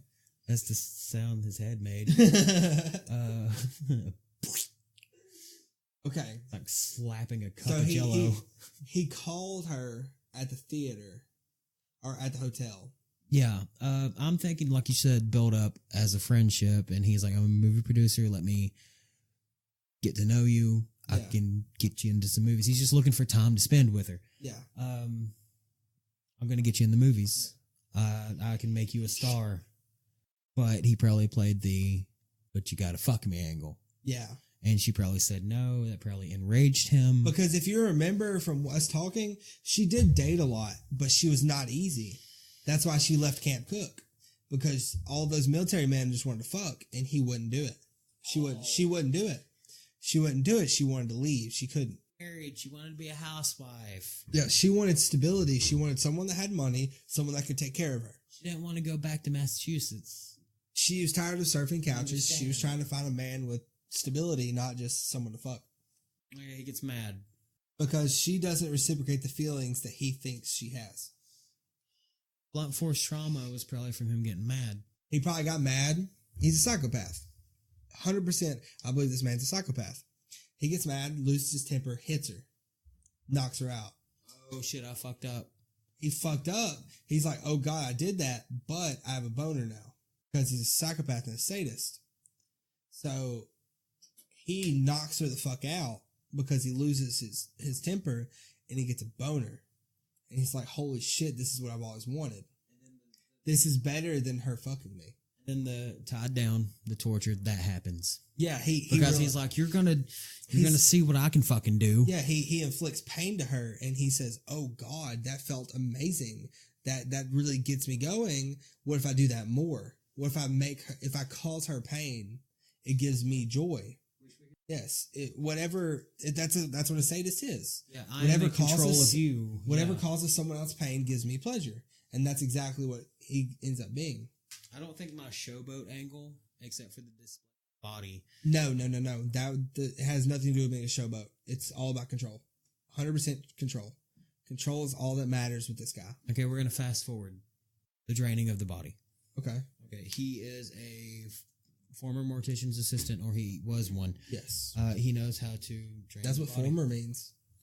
Maybe he used the mortician office where he used to work. I think he did it in like an abandoned. There's a lot of abandoned buildings at the time.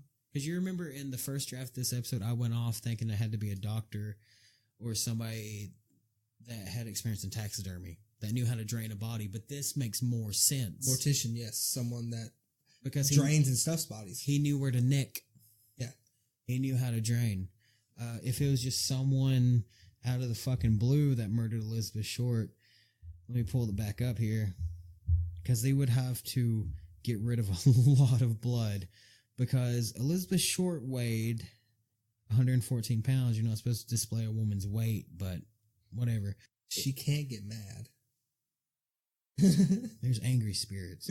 An average adult body with the weight of 150 to 180 pounds will contain approximately 4.7 to 5.5 liters, or 1.2 or 1.5 gallons of blood.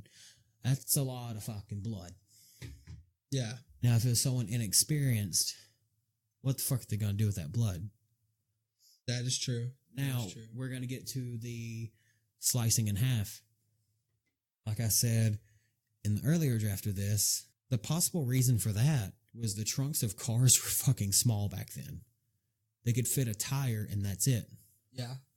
He's trying to, he killed her. He gave her the Glasgow smile.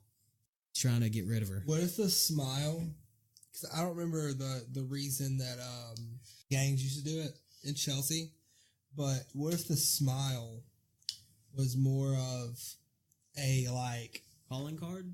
No, more of, it's like saying you smiled at me. You know what I mean? You're gonna like smile forever. You used to smile when I talked to you. But now you're screaming in agony, so I'm going to make you smile. Yeah. He was dark. What if he was like, I want you to smile, and she wouldn't do it? Do you know what I mean? Something like that. Smile for me. Yeah, smile for the camera, bitch. You're gonna smile. Smile for the camera. No, but no, we're good. We ain't killing nobody. Yeah. I was just continue. body in half. I do agree with you for the separating of the body was for transportation purposes, I think. Not for show. But with how clean it is. The displaying the body, I understand for show, but I think slicing her in half didn't have anything to do with that. He had access to the tools that he needed. Yes. To slice this woman in half. Yeah. I do. I'm just curious of where he did it. Because, I mean, he wouldn't have access to the same studio unless he had something set up at the Columbia Studios. He was a maintenance man with access to every nook and cranny of that place, places people never would go. And we never know if they searched Columbia. They didn't. We will never know because LAPD will not release any of their information. Oh. No, because it's the same thing with like the police cover-up thing. Doesn't matter. The display of the body. Yes. Okay. I don't know where Dylan lived. Did he pick it at random? Did he just say, ooh, empty lot? Because like we discussed in the first episode, old homegirl that found her. Yeah. People dump trash there all the time. She thought it was a mannequin. Thought it was more trash. Yeah. The display is not just a dropping a body and running. He displayed her. Yeah, it wasn't just sling her out of the trunk. She would have been displayed, almost put back together. Yeah, like he tried, but he was like, "Fuck, can't do it." She was almost put back together in the in the grass the way she was put down. So it wasn't a quick sling it out there. He knew no one was going to be out there. Like what you were getting at with was nice to him, but wouldn't give him what he wanted. Necrophilia angle, maybe. He probably did. Probably did it while she was alive. With this, no. I don't think he would do that. I think. Rape. I could see, but I think with something like, well, yeah, rape definitely fits his MO, 100%. Like he wanted to be in control so much. Rape definitely fits his MO, which is highly sadistic. Yes. Rape is completely about power. It has nothing to do with sexual gratification. Rape has nothing to do with having sex with someone. It's about showing power over someone. So. I keep looking at Dr. Hodel and I'm not even fucking interested anymore. Yeah, Dr. Hodel doesn't matter. Yeah, fuck him. I like Dylan displayed her like, I'm going to show the world what kind of whore you are. It's exactly what it is. Because we keep reiterating that, but that's truly what I think is the truth about what happened. You were good at laying on your back with your legs open in life. Now you are in death. Yeah. He had this image that since he probably saw her, you know, he was in the background of this studio, right? If she was hanging, it was her favorite place to hang out. And I'm sure she was real nice to the movie producers and the executives and stuff like that. Probably super nice to them, right? But didn't display the same level of affection to him because she knew he couldn't do that shit. He couldn't do what she wanted. He couldn't get her into a movie. But maybe if she blew a producer, she gets a starring role. Like maybe he walked in on her blowing somebody. Just like with the Weinstein dude. Yeah. That's exactly because the Harvey Weinstein shit's been going on for 100 years since movies were a thing. Maybe with my movie producer angle, that's the shit he tried, and she said no. Then he started with the murder. And no, I definitely, in my opinion of not knowing shit about investigation, but I like to rack my brain around the unsolved. I truly do. I see Leslie Dillon as a psychopath and a sadist. I think he didn't know he was a sadist or a psychopath until it happened. Yeah. I think that he probably had weird feelings about himself that he didn't know what they were. But when he finally did snap and he realized how good it felt to harm her, it clicked. And that's another thing with the harming of her, with the bathing. I'm so sorry. Maybe, yeah. Yeah. Just like, when you accidentally step on your dog's foot and you're like, oh, I'm so sorry. Maybe the bathing was from him being a mortician. They clean bodies. Right. They clean the bodies before they put them in the casket, make them look good. And you said she disappeared and was found, and the time span between that was 6 or 7 days. Okay. The 9th to the 15th. Something like that. You remember what I said with he wanted to keep her around, but she started to smell weird? Yeah. Probably where the bathing came in, or the I'm so sorry. I don't think it's the sorry. I don't think it's the apologizing. Let me clean you up. Let me make you beautiful again. I don't think it's I think it's more of he killed her and realized, and his old instincts of being a mortician kicked in, and he was like, hey, I know what to do. Let me transport this body. Fuck, it won't fit. Yeah, he didn't have a hearse. But Leslie Dillon definitely did it, in my opinion. Okay. If I had to choose someone from the evidence and facts that I have, I'm not going off speculation of facts. These are things that are true. He did work at the studios. He did know her, potentially. No one has proof of them knowing each other. He was a mortician's assistant. He never confessed to it. None of that. But he was very, very interested in talking about the murder with someone that was directly involved, but did not work with the police. Because in the public eye, D. River, the psychologist, never worked with the police. He was hired by the newspaper. He was never hired by the police. Getting to the pseudonames. Yes, he covered his name up 3 times. Okay, say, do you remember when you were younger and you did something bad? Yeah.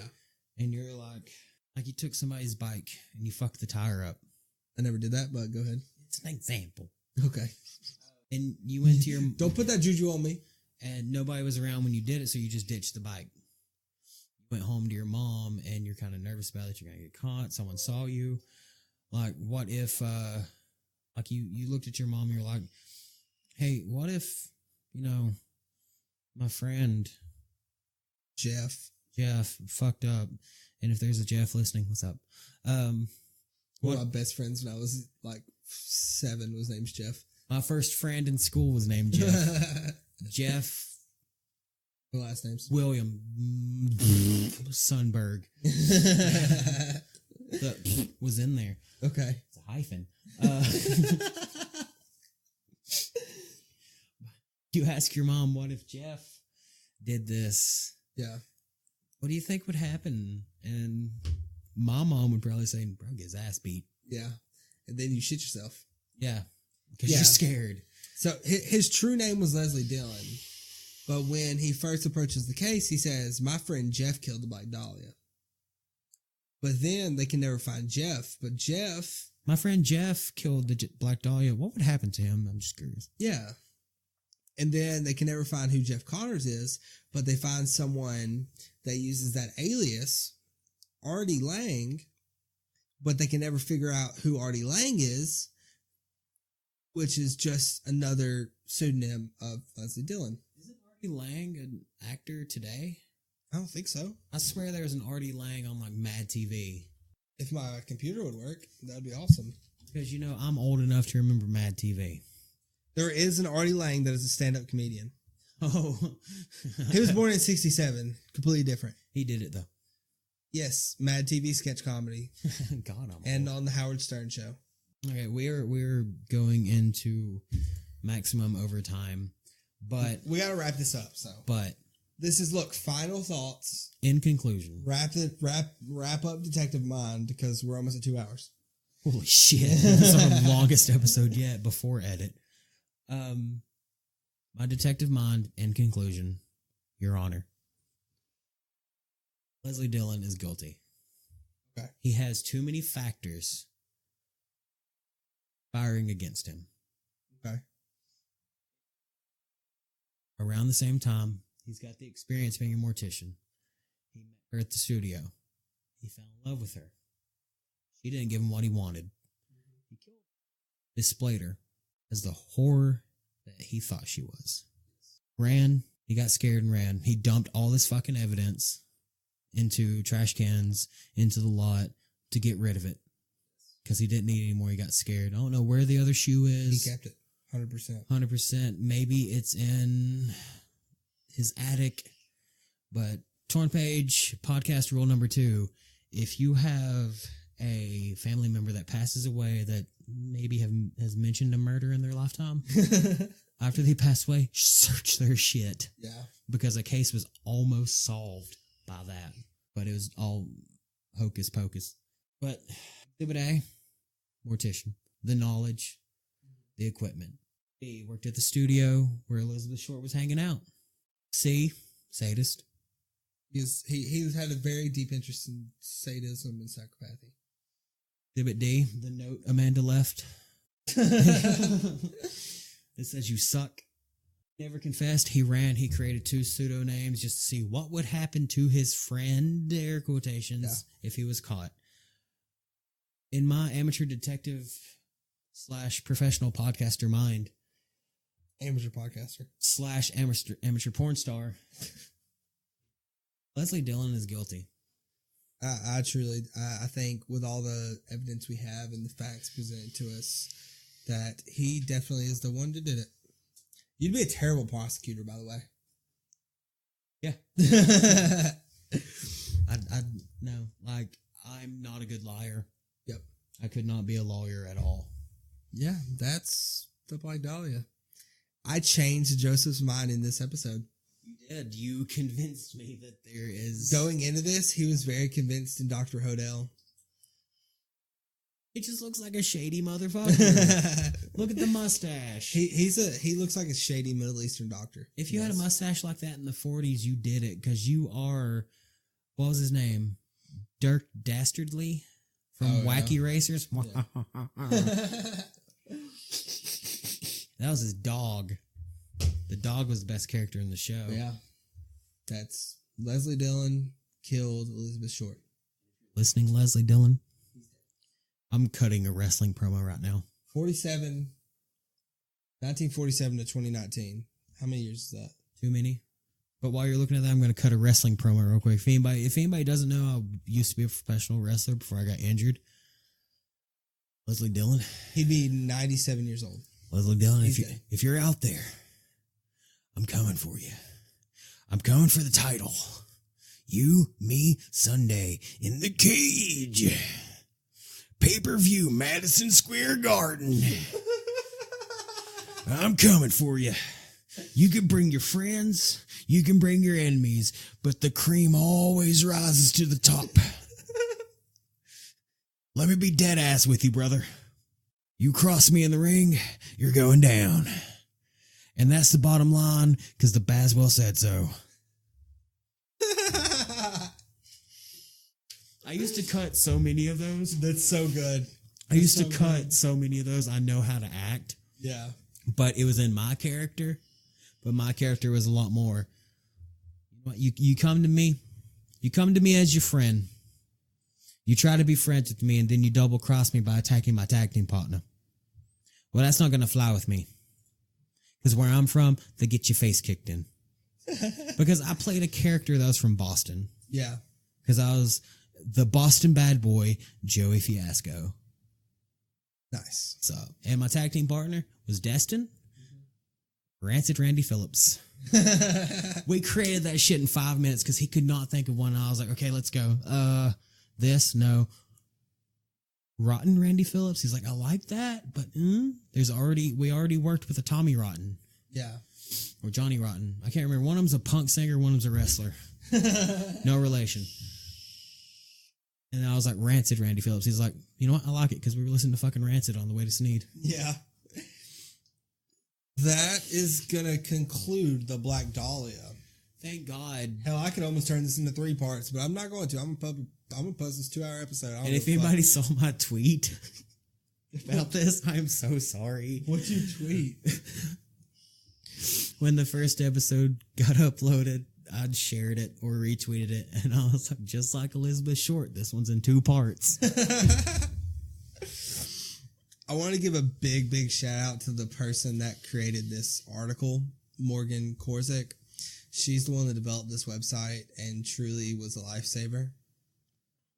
It hasn't been updated in like 2 years. She probably doesn't look at it anymore, but when she created this as her final project for her degree in biology and chemistry minor with a plan to go into forensics, whatever she was doing.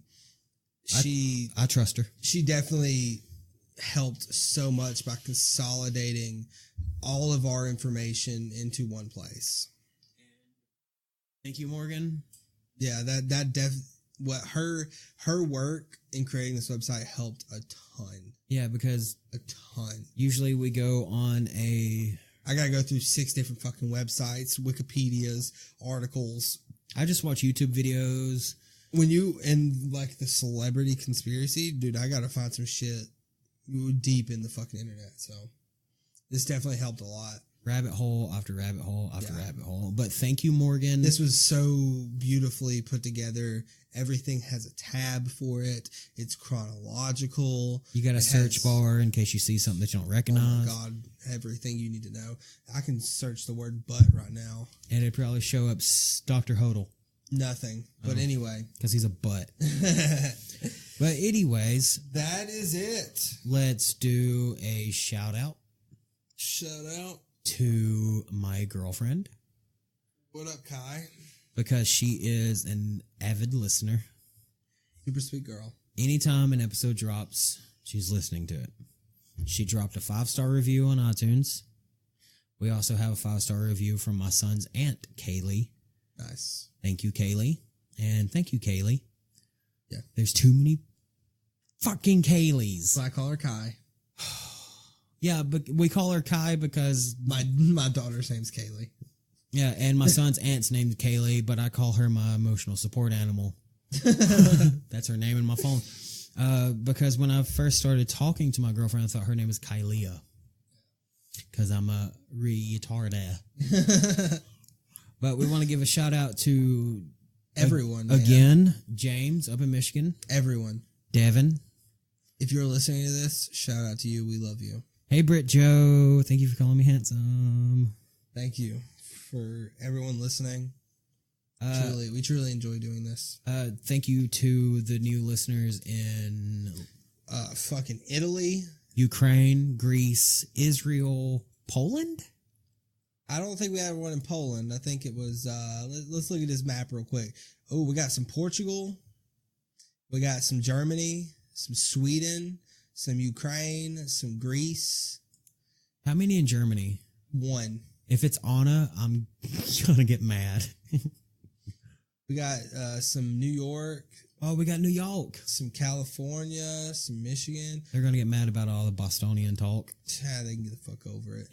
You got good pizza. We got a lot of very, very diverse people. And Pretty on cool. our analytics. It's very interesting to see. On our analytics, this map keeps lighting the fuck up. Yep. And we love you all for it. Alabama's beating Michigan again. Ooh, come on, Michigan, bring it back. But yeah, we truly enjoy everything that y'all are doing. Everyone that's listening, everyone that's rating us on iTunes. 5 stars on iTunes is a big thing. You know, wherever you listen to it, if you can rate it as a good thing, do that. We love you. Thank you for listening. Thank you for supporting us. Send us some love on the social medias. Yeah. We're on Twitter at The Torn Page Pod.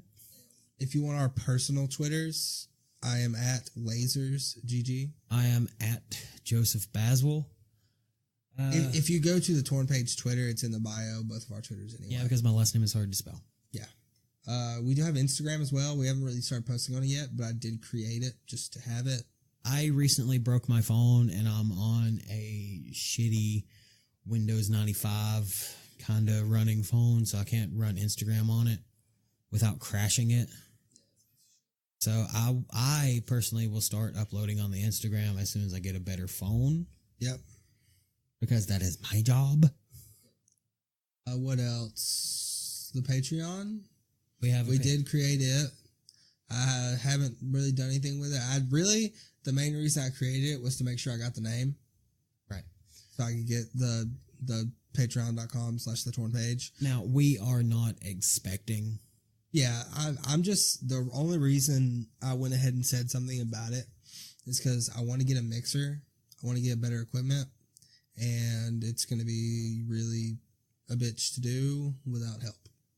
And whoever helps us get the equipment we need, your picture will be put on our wall. Yeah, that'd be cool. And just no dick pics, please. If you want feet pics from Joseph, he will send them. I have not clipped my toenails in God knows how long. One of my toenails is black. Same. Is that normal? Did you drop something on it? Probably. Yeah, I had a black toenail for about 6 years. Okay. Every time I'd cut it, it'd get a little bit smaller. It's just blood under your toe. Oh, okay, word. It's just dried up blood. Because blood is blue until it exposed to oxygen. Science! Where was I going? There's something important. The bet is still on. Or the game is on. If you can guess my favorite number by donating it to Patreon, there will be a surprise episode where I do something, I would say, by their choice, but people want me to do some fucked up shit on the air. I'm not going to listen to you choke on a dick on air. Okay, no. Secondly, no. But I will come up with something, or if you have any ideas that are just PG-13. You act like this podcast is PG-13. Well, fuck shit. Goddamn Jesus Harold Crossed.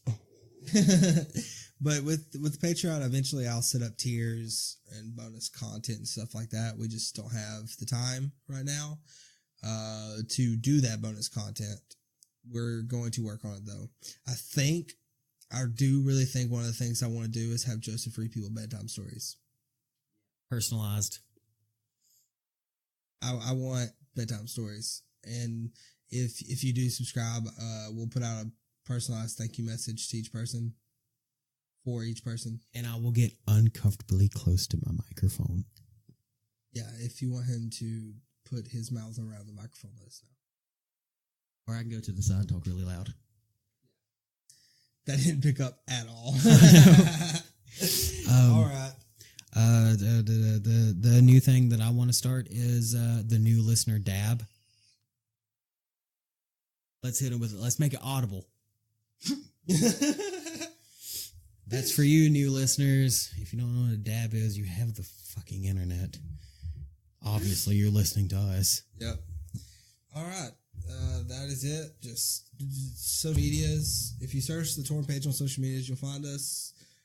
That's a really loud spike because he dropped his tablet. Let's get out of here. If you search us on Google, Torn Page Podcast, we'll pop up. I think. No, we will. I searched it. Okay. Yeah. Because what's the outro? I'm conceited like that.